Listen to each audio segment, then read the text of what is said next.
Hey everybody, it's Jason Blaha here, and today I want to chat with you guys a little bit about something that can be controversial, but it's something that really shouldn't. I want people to stop and think about this for a moment. Alright, one of the things that's oftentimes said is that, well, bands and chains and speed work and sometimes these specialty bars, they work only for equipped lifters. They don't work for raw lifters, or they might produce less hypertrophy because they put less stress on muscles at peak tension and things like that. Okay, these are the sort of things that are said. But I want people to stop and think through some points I'm going to make here and then realize that this can all just be corrected with hypertrophy work anyways, if it's actually a concern. In other words, and we're bench pressing, for example. Now here, obviously, I'm speed benching with the Buffalo bar. Okay, I'm benching with the Buffalo bar. But maybe you're using a one board. Okay, maybe you're using chains or bands on a max bench, right? And you'll see people who will say things like, well, there's less weight at the bottom, so you're going to get less carryover. And here's the question I would ask you. Is it really that much less weight at the bottom? In other words, if you bench 315, okay? You bench 315, and you use 65 pounds of bands or chains, right? And you get a 295 bench with that. So you end up doing 350 up at the top. The top portion, keeping in mind it scales all the way up. People need to understand that band and chain tension is accumulating with every inch that you move the bar. Okay, so even though you might have, in theory, 295 at the bottom if the bands are loose at all, or even the chain weight that's hanging, keeping in mind that lead chain weighs something. You usually have a link or two off the ground. So your 295 on the bar might be more than that right at the chest still. But by the time you've moved the weight 2 or 3 inches, you've definitely put 5-6 pounds on there. You're up past 300. You're definitely past 300 at that point. Okay. What do we know about maximum muscle fiber recruitment? Right, it starts occurring even at weights at 90% of your max off of a single rep like that. Are you within 90% of your max at the start? Yes. So you're still hitting the same upper threshold fibers you hit on a 1-rep max? Yes. You're exerting maximally. Your pecs are having to contract maximally, and then you're hitting against a heavier weight through the harder parts of the range of motion. Okay? You're actually working muscles that you don't even work completely, and muscle fibers you don't even completely work always on your normal bench. In theory. It teaches you how to max out. And you know what? It still develops the exact same intramuscular coordination you would get on a raw lift. You're having to exert maximally against a maximum tension. Even if where that tension is the maximum is at a slightly different point in the range of motion. It's still there. Right? Say we use different bars. So let's talk about doing this stuff with speed work. We run into that same issue, except that in order to do speed work correctly, even against bands or chains, you're having to use compensatory acceleration. What do we know? What do we know based upon all the data that we have that even lighter weights, if we explode and push with maximum force, they still hit the upper threshold fibers? Let's say you're doing 50% max at the bottom and 25% of your max in accommodating resistance. You've got, in theory, 50% of your max at the bottom, 75% at the top on a lighter wave of speed work. But you're exploding as hard as you can. Don't we have research showing that even reps at 50% of your max, if you explode as hard as possible, hit upper threshold muscle fibers? Yes. So aren't you hitting upper threshold fibers that you would be hitting if you'd done that same set with even 85% on the bar slowly? But you did 10 sets of it? All right? You'd understand that. And people say, well, still, there's less total tension. We might get less hypertrophy there.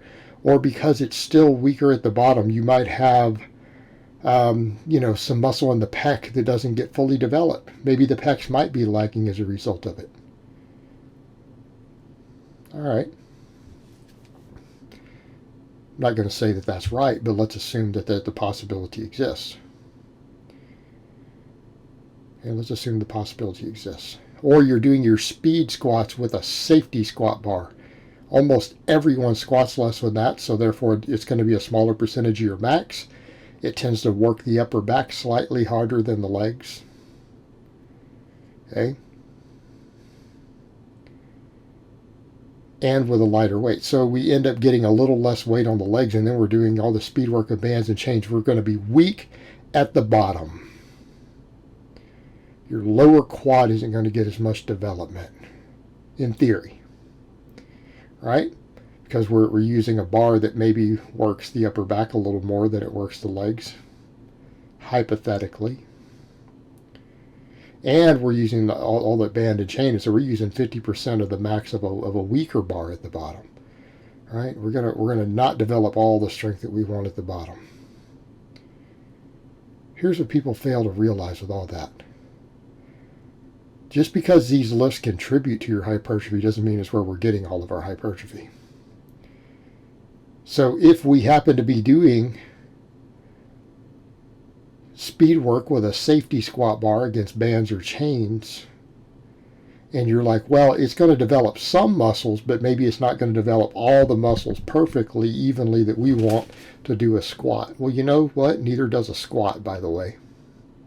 Do you know that a squat doesn't evenly develop all the muscles involved as a primary movers? Neither does a bench press. That's why we do supplemental work. So let's come over to the point.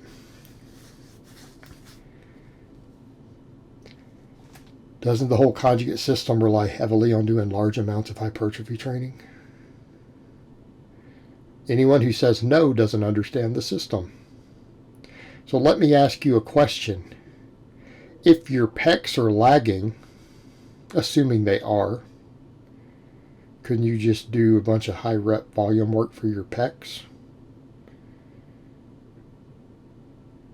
Wouldn't that fix the problem? Couldn't you just do some work for your quads? I think you'll see me later here. I think maybe doing some, I don't think I do it in this one, like really high rep step ups or my sled drags and all that, right, to build my quads up further. Couldn't you just do that stuff? Couldn't you gain all the benefits of using the different bars and the bands and the chains in terms of the compensatory acceleration, the changing strength curves, the reduction of overuse injuries, the ability to learn to explode and grind through every angle possible in strength curve? Okay, builds better overall strength, reduces acclimation to an exercise, dramatically reduces overuse injuries, and actually there's some data that even shows that it makes you more injury resilient to rotate through your heavy lifts with different variations. So you're going to have all those benefits over a perceived drawback that it's going to underdevelop certain muscles, because that's what you're talking about. When you say, well, that won't carry over to the raw pause bench or the raw whatever squat. Okay, what does that even mean? It's certainly not that you don't max as well, because we know max lifts carry over in the same muscles, right? They develop the intramuscular coordination to lift maximum weight. Your max close grip bench carries over to your max bench press. Your max floor press carries over to your max bench press, and so on and so forth. Because the same muscles are involved and they're exerting maximum force against maximum weight. That develops the intramuscular coordination to max out. Okay, what do you actually mean? You mean that it's going to underdevelop a key muscle at the point in that raw lift. It's going to underhypertrophy it.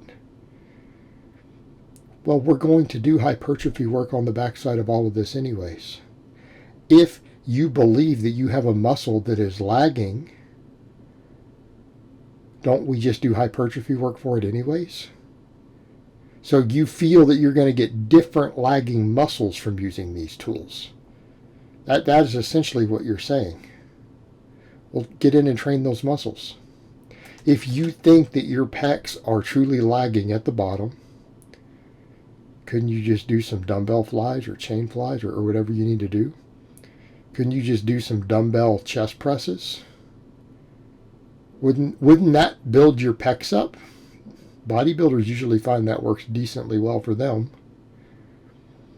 Can't you just build your pecs a little more, which when you're picking your supplemental work? If you think your quads, or you think your hamstrings, or your triceps are being underdeveloped by something in this system, do some hypertrophy training for it. Because that's what you're saying, that a muscle is underdeveloped in this lift, is what you're implying. Well, do some of your hypertrophy work for that. It completely eliminates the entire argument, because that's part of the system anyways. Alright guys, so that's really all I have to say on that today. I hope it's been informative, and I will talk to you guys next time.